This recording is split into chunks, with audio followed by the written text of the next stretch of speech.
La première conférence internationale sur la forestation et le reboisement s'est tenue du 2 au 5 juillet dernier à Brazzaville, Congo. C'est une initiative lancée par le président congolais Denis Sassou Nguesso et soutenue par l'Union africaine. Le Togo a été représenté par le président de l'Assemblée nationale, Sévontepe Kodjo-Adedze. Il était question de discuter des enjeux climatiques urgents. Dans cet article, afforestation et reboisement, appel à l'action et coopération internationale. Afforestation et reboisement. Denis Sassou Nguesso, lors de la COP27 en Égypte, avait déjà souligné la nécessité d'agir ensemble pour préserver l'environnement et protéger les forêts. Cette conférence à Brazzaville a réitéré cet appel, avec une vingtaine de pays africains et plusieurs organisations internationales y adhérant. L'initiative décennie africaine et mondiale de l'afforestation et du reboisement a ainsi pris de l'ampleur, soutenue par des partenaires techniques et financiers.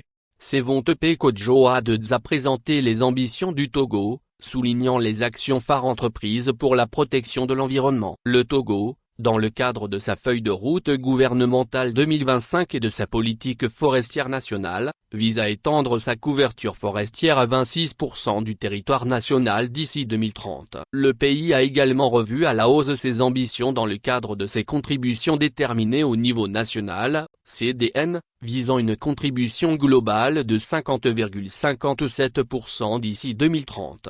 Moins avertissement. L'engagement du Togo se traduit par la restauration de 1,4 million d'hectares de paysages forestiers dégradés, en contribution à l'initiative africaine pour la restauration de 100 millions de paysages forestiers, AF100, d'ici 2030. Le Togo prévoit de planter 1 milliard d'arbres entre 2021 et 2030 et de créer au moins 117 forêts communales et 400 forêts cantonales.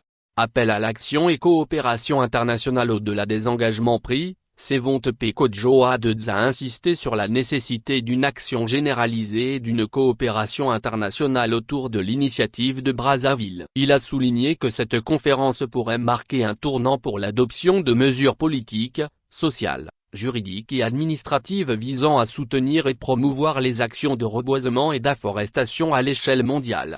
La déclaration de Brazzaville sur la décennie mondiale de l'afforestation et du reboisement, adoptée lors de la plénière, a pris en compte cet appel à l'action. L'Union africaine s'engage à faire pression pour que ce thème soit inscrit à l'agenda de la 79e session de l'Assemblée générale des Nations unies en septembre prochain à New York. Denis Sassou Nguesso a également plaidé pour la création d'un organisme spécifique des Nations unies consacré aux forêts. Lors de son séjour à Brazzaville, Sévontepe Kodjo-Adedze a également rencontré son homologue congolais, Isidore Mvouba, au siège du Parlement